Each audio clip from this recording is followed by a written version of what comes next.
Hi, ഇന്ന് നമ്മുടെ guppy tank ഇത് കുറേ ആയി വെള്ളം മാറ്റിയെന്നല്ല, വെള്ളം ഇടയ്ക്ക് മാറ്റാൻ പറ്റും. അത് ജസ്റ്റ് ഒന്ന് ഒരു 3/4 ഭാഗം കളഞ്ഞിട്ട് അതിലേക്ക് തന്നെ കൂട്ടി കൊടുത്താൽ മതി.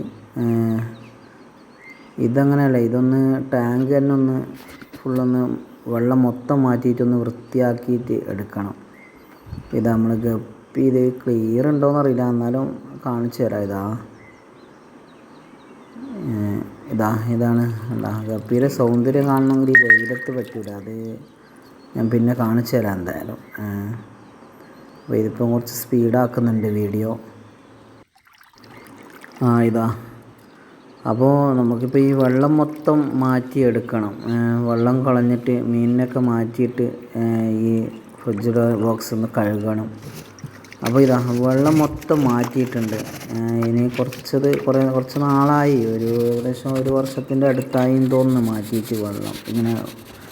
അപ്പം എന്തായാലും 5-8 മാസമായി കാണും. അപ്പോൾ ഒന്ന് വൃത്തിയാക്കിയിട്ടൊന്ന് രണ്ടാമത് വെള്ളം മൊത്തം മാറ്റിയിട്ട് ഇത് ചെയ്യാൻ വേണ്ടിയിട്ട്. അപ്പോൾ ഇതിൽ വേസ്റ്റൊക്കെ എടുക്കാറുണ്ട്. പിന്നെ വീഡിയോ എന്തായാലും പിന്നെ ഒരു പ്രാവശ്യം ഞാൻ കാണിച്ചു തരാം. അത് വേസ്റ്റ് എടുക്കാൻ ഇങ്ങനെ പൈപ്പ് ഇട്ടിട്ട് ജസ്റ്റ് എടുക്കാൻ പറ്റി. ഇത് മൊത്തത്തിൽ കഴുകുന്നതുകൊണ്ടാണ് ഈ വീഡിയോ കുറച്ച് സ്പീഡാക്കി കാണിക്കുന്നതാണ്. അപ്പോൾ ഇത് മൊത്തത്തിൽ കുറച്ചിങ്ങനെ ചളി ഇങ്ങനെ പാവിയൊക്കെ പിടിച്ചിട്ട് ഇതായിട്ടുണ്ട്. അപ്പോൾ അതൊന്ന് മൊത്തം ഒന്ന് കഴുകി വെള്ളം മറിച്ച് ഇനി പുതിയ വെള്ളം അതിലേക്ക് നിറക്കണം. അപ്പോൾ പുതിയ വെള്ളം ഒന്ന് നിറക്കുന്നതിന് മുമ്പ് ഒന്ന് ജസ്റ്റ് ഒഴുക്ക് വെള്ളം ഒന്ന് പോർന്ന് വീണ്ടും ഒന്ന് അതൊക്കെ മറിച്ചിട്ട് പിന്നെ അതിലോട്ട് നമ്മൾ വെള്ളം ഒരു 3/4 ഭാഗം, ഇതിൻ്റെ 3/4 ഭാഗം വെള്ളം നിറക്കണം. അപ്പോൾ ഇതൊന്ന് കഴുകി പൂർത്തിയാക്കണമല്ലോ എന്തായാലും. അപ്പോൾ കഴുകി പൂർത്തിയായിട്ടുണ്ട്. ഇനിയിപ്പോൾ ഇതിൽ വെള്ളം നിറയ്ക്കുകയാണ്. അപ്പോൾ ഇതിൽ വെള്ളത്തിൻ്റെ ഇത് ഓസ് ഇട്ടിട്ട് വെച്ചിട്ടുണ്ട്. കുറച്ച് സമയം പിടിക്കും. അപ്പോൾ തൽക്കാലം വീഡിയോ ഒന്ന് കട്ടാക്കിയിട്ട് രണ്ടാമത് ഇതാക്കുമ്പോൾ വെള്ളം നിറയുമല്ലോ. അപ്പോൾ വെള്ളം ഏകദേശം നിറഞ്ഞു. ഏകദേശം 3/4 ഭാഗം ഇത്രത്തോളം വെള്ളം വേണ്ടു. ഇനി ഇതിൽ നമ്മൾ കല്ലുപ്പ് ഇട്ട് കൊടുക്കും. കല്ലുപ്പ് അത് ഈ ഗപ്പിക്ക് അതുപോലെ മീനിനൊക്കെ നല്ലതാണ്. കുറച്ച് കേട്ടോ, അധികമല്ല, കുറച്ച് കല്ലുപ്പ് ഇട്ട് കൊടുത്ത് അങ്ങനെ അതിലേക്ക് ഇനിയിപ്പോൾ നമ്മുടെ മീനിനെയൊക്കെ ഗപ്പിനെ ആദ്യം അതിൽ ഈ കുളവായ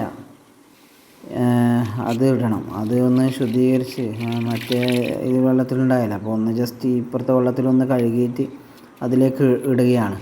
അപ്പോൾ ഈ കുളവായനെ കൊണ്ട് ഗപ്പിക്ക് 2 ഗുണമുണ്ട്. ഒന്നെന്ന് വെച്ചാൽ അത് ബ്രീഡിങ് നടന്നു കഴിഞ്ഞാൽ ഈ കുഞ്ഞുങ്ങൾക്ക് നമ്മൾ കാണുന്നത് വരെ, നമ്മളിപ്പോൾ ചിലപ്പോൾ രാത്രിയൊക്കെ ബ്രീഡിങ് നടന്നാൽ രാവിലെയൊക്കെ കാണും. അന്നേരം അതിനെ ഒളിച്ച് നിൽക്കാൻ പറ്റും. കാരണം ഇത് ഒരു പ്രസവത്തിൽ തന്നെ 10-16 കുഞ്ഞുങ്ങളുണ്ടാവും. പക്ഷേ ഇവർ തന്നെ അതിനെ കഴിക്കും. ചില ടാങ്കിൽ ഞാൻ അതിന് പ്രത്യേക സജ്ജീകരണം ആക്കലുണ്ട്. എന്നാലും ഇങ്ങനത്തെ പ്ലാന്റ് ഉണ്ടായിക്കഴിഞ്ഞാൽ, ഈ കുളവായ പോലത്തെ ഉണ്ടായിക്കഴിഞ്ഞാൽ കുഞ്ഞുങ്ങൾക്ക് തൽക്കാലത്തേക്കൊന്ന് ഒളിച്ച് നിൽക്കാം. അതിൻ്റെ ഇടയ്ക്ക് നമ്മൾ കാണുന്നവരെ കണ്ടാൽ നമ്മൾ കുഞ്ഞുങ്ങളെ അങ്ങോട്ട് മാറ്റും. ഇല്ലെങ്കിൽ ഇവർ തന്നെ അതിനെ തിന്ന് തീർക്കും. അപ്പോൾ ഈ ഗപ്പിനെ വേറെ തന്നെ മാറ്റി എല്ലാം ഒരു ബക്കറ്റിൽ മാറ്റി വെച്ചിട്ടുണ്ട്. അപ്പോൾ അതിനെ ഇനി ഇതിലേക്ക് ഓരോന്നോരോന്നായിട്ട് ഇടുകയാണ്. പിന്നെ ഈ കുളവായ കൊണ്ട് രണ്ടാമത്തെ ഉപകാരം എന്ന് വെച്ച് കഴിഞ്ഞാൽ ഇതിൽ നമ്മൾ വെള്ളം അങ്ങനെ ഇടയ്ക്കിടയ്ക്ക് മാറ്റണം എന്നൊന്നുമില്ല. കാരണം ഇതന്നെ അതിൻ്റെ ഓക്സിജൻ ലെവലൊക്കെ റെഡിയാക്കും ഈ സസ്യം. കാരണം ഇതിൽ എന്തൊക്കെ നമ്മൾ തീറ്റയൊക്കെ അധികം ഇട്ട് കൊടുത്തു കഴിഞ്ഞാൽ അമോണിയൊക്കെ ഉണ്ടെങ്കിൽ അതൊക്കെ ഇത് വലിച്ചെടുക്കും. അപ്പം മീനുകൾക്ക് സുരക്ഷയും ആയി. അപ്പോൾ 2 കാര്യവും ആയല്ലോ. അപ്പോൾ നമ്മൾ ഏകദേശം വെള്ളമൊക്കെ നിറച്ചു. ഇനിയിപ്പോൾ അടുത്ത പരിപാടി, ഇത് ചിലപ്പോൾ മഴ പെയ്ത് കഴിഞ്ഞാൽ ഓവർഫ്ലോ ആവും. അപ്പോൾ മീനൊക്കെ ചാടിപ്പോവും. കാരണം വെള്ളം ഫുള്ള് നിറഞ്ഞു കഴിഞ്ഞാൽ മീനെല്ലാം ചാടിയിട്ട് പുറത്തേക്ക് പോവും. പിന്നെ നമ്മൾ കാണിയുമില്ല, എവിടെയെങ്കിലും പോയി ചത്ത് ഇതാവും. അപ്പോൾ അതിനുള്ള ഐഡിയ ആണിത്. ഒരു ചെറിയൊരു പൈപ്പിൽ വെള്ളം നിറച്ചിട്ട് കുപ്പിയിലോട്ട് ഇട്ട് കൊടുക്കും.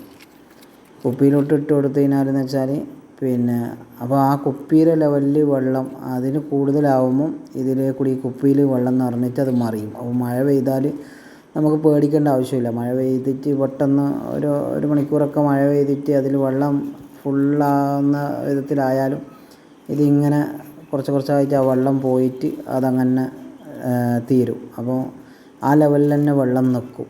അങ്ങനെ ഒരു സുരക്ഷ ഈ പ്രക്രിയ കൊണ്ട് ഉണ്ട്. ഇനി ഇത് കാക്കയും പക്ഷിയും പിന്നെ കൊച്ചയും അതൊക്കെ കൊക്കും എല്ലാം വന്നിട്ട് ഈ മീനിനെ ഇതാക്കുന്നതിനുള്ള സുരക്ഷയാണ് ഈ വല. അതുപോലെ തന്നെ ഇപ്പോൾ ഇതിൻ്റെ ഈ വെയിലായതുകൊണ്ടാണ് കേട്ടോ ഇതിൻ്റെ മീനിൻ്റെ സൗന്ദര്യം നിങ്ങൾക്ക് കാണാൻ പറ്റാത്തത്. അത് ഞാനിപ്പോൾ കാണിച്ചു തരാം, വേറൊരു ടാങ്കിൽ നിന്ന് കാണിച്ചു തരാൻ പറ്റും. അപ്പോൾ ഇത് ഇങ്ങനെ വലയും കൂടി വെച്ച് കഴിഞ്ഞാൽ, കാരണം ഒരു കടൽ കാക്ക എന്ന് പറയുന്ന സാധനമുണ്ട്, ഒരു കറുപ്പ്, അഥവാ ഒരു കൊക്കിനെ പോലെ തന്നെ സാധനം, അത് കുറച്ച് വലുത്. അത് വന്നു കഴിഞ്ഞാൽ ഈ ടാങ്കിൻ്റെ അകത്ത് മൊത്തം ഇറങ്ങി ഫുള്ള് തപ്പിയിട്ട് എല്ലാത്തിനും തുന്നിച്ച് പോകും, ഈ വലയെങ്ങാനും നമ്മൾ വെക്കാൻ മറന്നു പോയെങ്കിൽ. അപ്പോൾ ഇതാണ് നമ്മുടെ കണ്ട ഈ ടാങ്കിൽ നിന്ന് ഞാൻ മീനിനെ നിങ്ങൾക്ക് കാണിച്ചു തരാം. ഇതിന് തീറ്റ കൊടുക്കുന്ന രംഗം. തീറ്റ കൊടുക്കുമ്പോൾ നിങ്ങൾക്ക് അതിൻ്റെ സൗന്ദര്യം ആസ്വദിക്കാൻ പറ്റും. ഇതാ കണ്ട ഒരുപാട് ഗപ്പികൾ, നല്ല വാലൊക്കെ ഉള്ള. ഇതിനെ കൊണ്ട് കളിക്കുമ്പോൾ തന്നെ നമ്മുടെ എന്താ പറയുക, മനസ്സ് നിറയും എന്ന് പറഞ്ഞാൽ അതിൽ ഇതൊരു ഗപ്പി എന്ന് പറഞ്ഞാൽ ഇതൊരു മീനും കൂടിയാണ്, അതൊരു വികാരവും കൂടിയാണ്, നമ്മുടെ ഒരു ആനന്ദം. ഇതിനെ കൊണ്ട് ഇങ്ങനെ കളിക്കാൻ നല്ലൊരു എന്താ പറയുക. അപ്പോൾ നിങ്ങളേതായാലും കണ്ടിരിക്കുക. ഇന്നത്തെ വീഡിയോ ഏകദേശം ഇതിനെക്കുറിച്ചാണ് പറയാനുണ്ടായത്. ഇൻഷാ അല്ലാഹ് അപ്പം പുതിയൊരു വീഡിയോ ആയിട്ട് വീണ്ടും നമുക്ക് കാണാം. Okay, bye bye. ഒഴുകും കാറ്റേ ഒഴുകും കാറ്റേ റൗള കണ്ടോ നീ, റൗളയിൽ ചെന്ന മുത്ത് നബിയിൽ സലാമോദാമോ. തഴുകും കാറ്റേ ഒഴുകും കാറ്റേ റൗള കണ്ടോ നീ, റൗളയിൽ ചെന്ന മുത്ത് നബിയിൽ സലാമോദാമോ.